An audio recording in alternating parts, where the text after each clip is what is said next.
Hey everybody, it's Pastor Dale Clayton here again. Wanted to welcome you to another exciting episode of Encounter Life. And today we're going to continue our interview with Derrick West, the founder and lead pastor of Encounter Church. And it's located here in beautiful Wildwood, Florida. If you haven't done so already, I want to ask you to go back and listen to part one of this incredible story of a man that went from pushing dope to pushing hope. It's a story of a man who I've come to know very well. He's been a mentor. He's my pastor.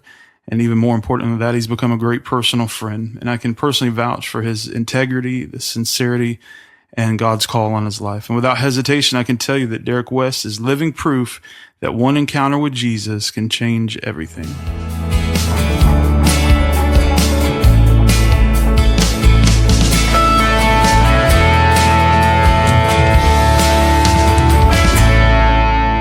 Good morning, my friends. This is Pastor Kurt Ritchie, your host for the Encounter Life podcast. And we are so excited for this episode. Today, we are going to continue our conversation with the man seated across from me, Pastor Derrick West. We are recording today from Pastor Derrick and his amazing wife, Nicole's beautiful home located in Sumter County, Florida.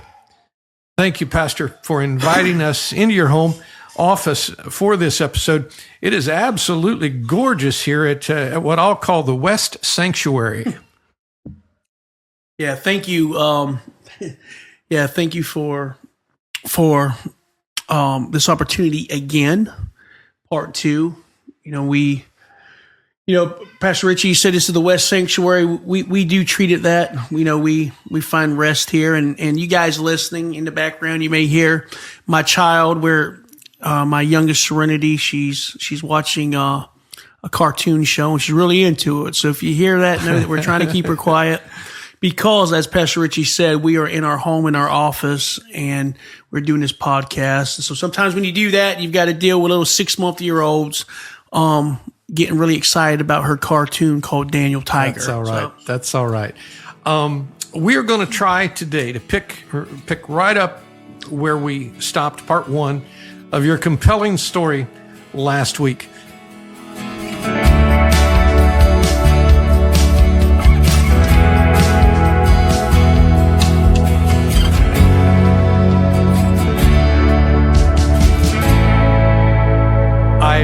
I once heard you say, with tears in your eyes, that you wanted every child in Wildwood to enjoy Christmas, to get a gift. As a result, the Christmas outreach is one of the largest events on the calendar at Encounter Church. Last year, we fed over 1,100 people and put directly into the hands of eager children over 1,500 individually wrapped gifts.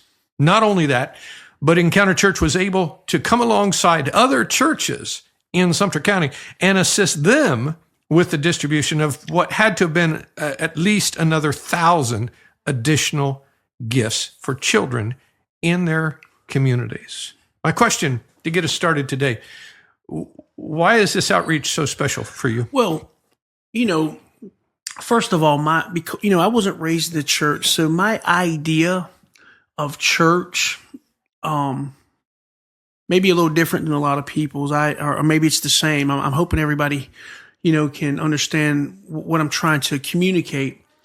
Is for me as a pastor, I'm more concerned with reaching the lost and building community than I ever am with titles and sizes of buildings or anything like that. Anybody that knows you would agree with that. Right. So, but for me personally, Christmas time is a special time because I remember not having presents. I remember the First Baptist Church of Wildwood bringing us food because we didn't have food. I remember growing up like that. I remember growing up so cold that we had an old fireplace stove. And I remember my mother just doing whatever she could do to get me a couple of He-Man toys. And we were just poor. So, for me, I have a burden for children that have parents. Maybe they have parents strung out on drugs, that the parents' addiction the kids suffer because the parents can't manage finances and they're strung out on drugs. Kids don't have a Christmas and the kids suffer. Or maybe I have a burden for the parents that are working as hard as they can to try to make it, but for whatever reason, they just don't have the finances for the children. The children suffer. So my goal, my mission, and my heart is to show our community Jesus with skin on and to try to put presents in as many homes as we possibly can, because I am Sumter County. I believe God has given me Sumter County. God has placed Wildwood and Bushnell and all these areas on my heart to give back to my community. So that's one of my missions, is to make sure that we show them Jesus, not just tell them Jesus. We need to show them Jesus. I think showing them Jesus goes a lot further than telling them Jesus. So that's our mission, and that's my DNA. It's interesting to hear that, and something that I think our listeners are not going to, just can't get because of this particular method of communication. Folks, I'm looking at Pastor Derrick. I see his body language and that you're missing. And I'm going to tell you, he gets this. You're hearing the voice of a man who is passionate, sacrificial in his life and his passion for the lost, and to be the reality that it's not just a man standing behind a pulpit preaching.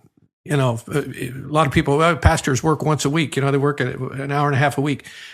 He works full time in his head and his heart to try to figure out how to communicate the love of Jesus with people that are struggling. And I see it up on his face right now. I wish you could see it with me. I have learned, and this has been a fascinating thing for me, as I've learned about you and your family. You have to have the biggest family of any man I've ever known. You've got to have like 400 cousins. It's huge, and I'm kidding about that number, but you've got this huge family. And what I want to just insert into this moment, if you could stay in those childhood years with us for a few minutes, were there any, hey, y'all, watch this sort of stories between you and your cousins, alligator wrestling? I don't know. What does a fourth generation Florida boy do with other Florida boys?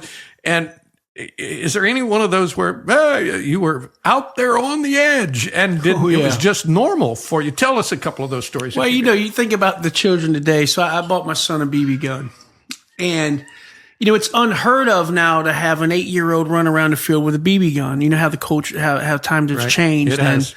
And we were given BB guns 4 and 5 years old, and there's a bunch of us who had BB guns. We'd have BB gun wars. I did the same. We did it. The idea of Isaiah and Elisha, my two boys, having a BB gun war just throws me way over the edge. But to think I grew up having BB gun wars, and that's crazy, because I did that. We would put on raincoats and welding helmets and glasses, goggles, make sure they didn't hit the eyes, and we would just pepper each other with, and we would get as many pumps as we possibly could, and just shoot each other with BB guns, leave holes in our skin. So we have a lot of those stories in the watermelon fields. So we were, myself and a few of my cousins, because my uncles were watermelon farmers, we were made to pick watermelons in the summer. That's what made our football team the best around during those times. We were state champions and just couldn't be touched. But we picked watermelons. The local boys in this area were forced to work the fields, and we were strong. I remember one time I was working the watermelon field with one of my cousins. His name's Bobby Michaels, and we watched him get bit by a snake. And nowadays, if one of our kids got bit by a snake, we'd call a helicopter. We looked at the snake and said, it ain't poisonous, keep working. So I look back at all those things, man, how we view life. You get cut, probably needed stitches, throw some dirt in it. Get stung by 20 bees. My grandpa would take chewing tobacco out and put the tobacco on the stinger. Right. Yep. So I could go on and on with stories, how we lived on the edge as children, riding our bikes all over town. Yeah. Just crazy stories. What, me. I ride my bike all over Howard County, Indiana. Yeah. I'm curious, and you may want to pass on this one, but was there a particular story of some a memory of mischief, something where you were into some trouble, and it might have been innocent enough, but it was the boys getting into some mischief. Yeah, so we had Ace Hardware was next to our property, and we wanted to build a tree house, so we jumped over the fence of Ace Hardware and stole the wood to build a tree house right behind it. Yeah, we have lived very similar lives. Yeah. There was a furniture warehouse. It was a one of these where they companies would send all their extra stuff, and I don't know, the stores nowadays what like Home Goods, that kind of store. Well, there was one of those in a sort of a very normal local state, and all that excess stuff was there. And we wanted to build a treehouse across from the railroad tracks. And myself and two of my friends, we walked back the tracks all the way to the back of that building. When we knew they were closed, went in the back window of that place and got stuff out of there to build. Nowadays, you'd be a convicted felon. Yeah. Right? Yes, but back then we were just getting stuff to build our treehouse with. And we had I'd like seeing yours because we built a spectacular treehouse. Cassville, Indiana, man, that's crazy. What about school? What kind of student was Derrick West? Obviously I've got a GED, but in school, man, I made good grades. I played sports, so I played baseball. One thing about us is we played sports. I played baseball from the time I can remember. Played football. So we had good grades because, at that time, if you didn't have a certain GPA, you couldn't play sports. Yeah. So 7th, 8th grade, played football, never lost a game till I got to high school. Kept my grades up until I got about 10th grade, and I didn't think school was important anymore. I had goals of getting rich, doing other things. There it is. There's the shift right there. Yeah. So things shifted, but up until that point, I made good grades. Played sports. Worked hard, worked in the watermelon fields for my school clothes, did well with our schoolwork just so I can play sports. So, That's interesting. I wasn't really expecting that. I thought it might have been different than that, but it's cool to hear that. Yeah, I was a young astronaut. I was on the guitar group. My GPA was really high. Wow. I'm not saying that I'm smart or anything, but I had good grades. So all the way up until I got to high school, and then when things started shifting. Started making a change. Yeah. Teachers or coaches, maybe one or two that had an I've impact got some upon your really life. good coaches and teachers. I think the one that stands out probably the most, there's three that made the most impact on my life. It was Coach David Blasberg. He was my middle school football coach. He was my history teacher. I'm a history nut. I love the way he taught. And, Coach Blasberg was probably one of the top influences. Coach Howell was the running back and quarterback coach. And then Coach Bobby Michaels was the baseball coach and all-star coach. And then Coach Joe Emmons. But those men made a very strong, and Floyd Williams, Coach Williams, made a strong impact in my life. But out of all of them, I would think Dave Blasberg was probably one of the ones that impacted me the most. Not only was he my football coach, my defensive line coach, but was also my history teacher. And I think I've learned more from him than any other teacher that I've ever sat under. And was this their influence, was it taking you into that place of becoming a young man? Were you learning about life from them? It was, man. Not quitting, hard work, don't give up, keep pushing. That was what was driven into us back in those days. You got to think, you're small town South. Yeah. And the most important thing in the South, Friday night football. Yeah. It still is. Still is. Saturday Night Lights. SEC. Right, Friday Night Lights, yeah. Yep. So everything was driven towards football. And those, so you got to understand. So my father at that time, we were known as white trash in the town at that time. So these coaches knew the home life that I came. They knew my father was known throughout town for stealing and robbing and being a crackhead. They knew that the toilet had fell into our home and we were using the bathroom outside and taking showers outside. So the whole town, it was visual for the whole town to see this house fall apart with no lights. The lights were cut off. Lice. Wow. Yeah, we had cockroaches and lice. So we were considered the white trash of the town. And these coaches would spend time with me during sports, because the only outlet that I had was sports. When I went home to drug addiction and violence.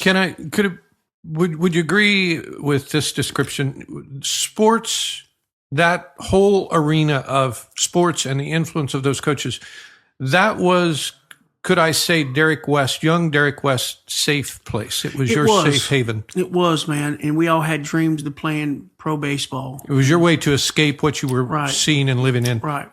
Wow. Powerful stuff. I know growing up in Indiana, farm country, and what I'm learning from you now is Sumter County, Florida was farm country. It was connected to bigger cities. Yes, yeah. But in its core, it was farm country, farm absolutely, town. Yep. And I grew up in a similar situation, cornfields and hog farms. And during the summer, I would work on the farms baling hay, alfalfa hay, and wheat straw, and to make a few bucks to do what I wanted to do in the summer. So I get it. Again, we've got more in common than I realized. Right. Tell me, if you can, refresh my memory about a story that happened to you picking watermelons. You were out working in watermelon fields and had a bit of money in your pocket. Am I right that you came home one day at the end of a long day in the watermelon fields and an opportunity was presented to you? So tell our listeners about that. Yeah, I was 14 years old. And if you know anything about watermelons, it's a hard job. And I'd picked watermelons from the time I was 9. So at 9 years old, when you're old enough to grab a melon or cantaloupe, we were in the fields. So from 9 to 14 was the last year I picked watermelons. I came home from the watermelon field and our neighbors, people around us were selling drugs and we would watch it. You got to think Wildwood was a small town, but it was just saturated with drugs. And I'm watching the guys have the money, driving the nice cars, and I'm riding my bicycle and I'm just seeing this and I'm thinking, man, like, what are they doing? Because I'm out here in the heat of the day slaving for $50 a day. What are they doing? So I saved up some money and I made an investment at 14 into marijuana. And I have an entrepreneurial spirit. Wait. Hold on a minute. You made your terminology. Yeah. You made an investment. Right. I took in a bag of dope. In a bag of dope. I took my money that I raised. Instead of buying clothes that year, I said, you know what? I'm going to make an investment, turn it, and then I'll have money for clothes and have money left over to do other things. So now I don't want this podcast to be a training ground for future pushers. Okay. But can you explain how, when you say I decided to make an investment, that just blows me away. So what did that look like? I mean, you knew where to go. You knew where to get it. My father sold drugs too. So my father was selling drugs. And so, I was raised in it. So I knew all about it. So it's always been there, but I decided to take my money and make an investment. And, I knew where to go. When I went and made my first investment, there was a guy, he's dead now. They called him Swift. And, I invested in nickel bags of weed. Yeah. And I sold them for $7 a piece. I made $2 off of every bag I sold. So, you sell 60, 70 bags, $140. And you're making how much in the watermelon fields? I'm making $50 a day working more until dark, $60 a day.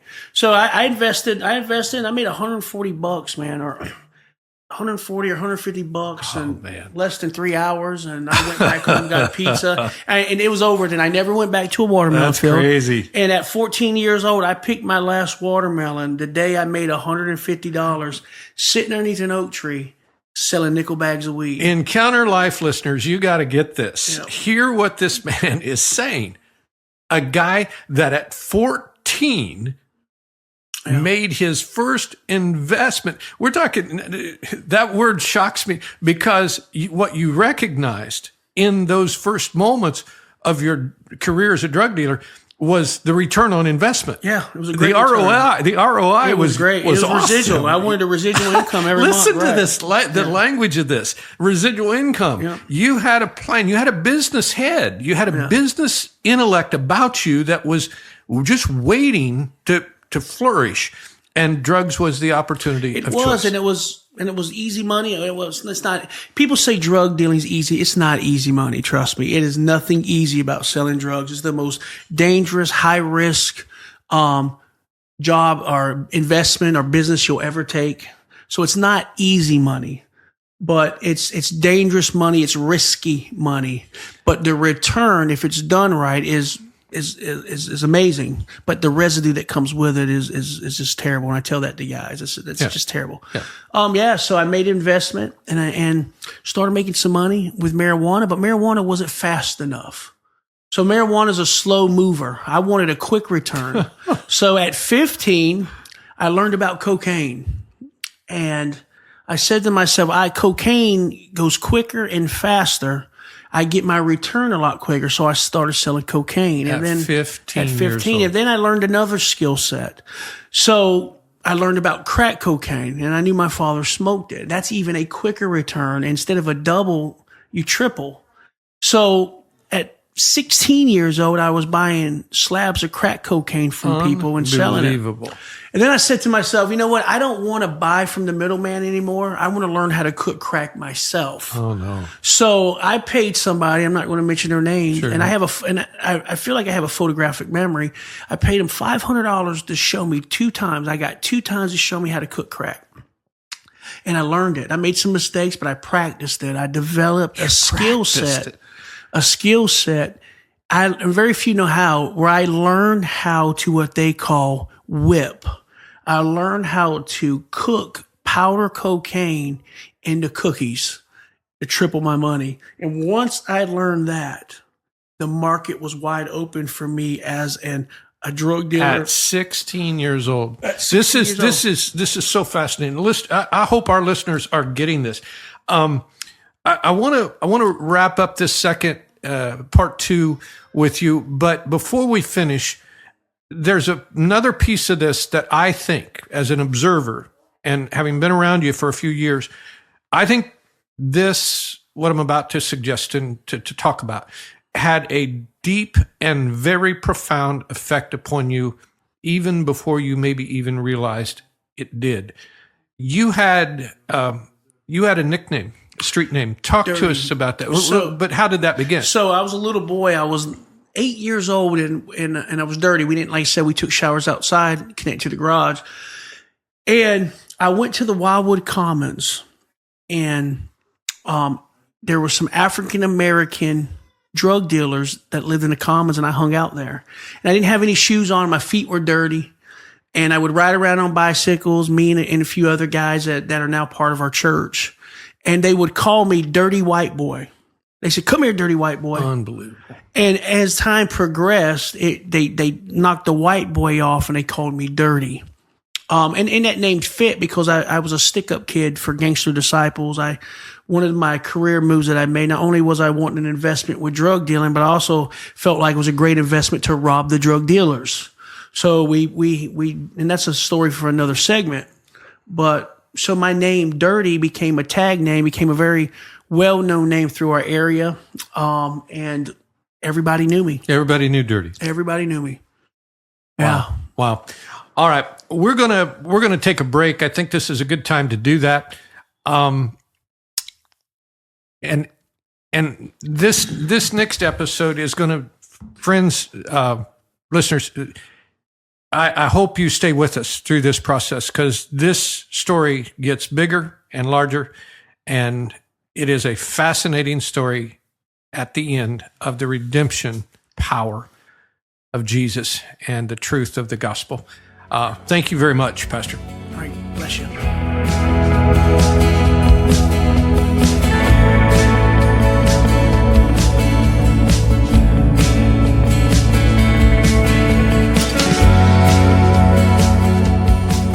Friends, I hope you have enjoyed listening to this episode as much as I did recording it.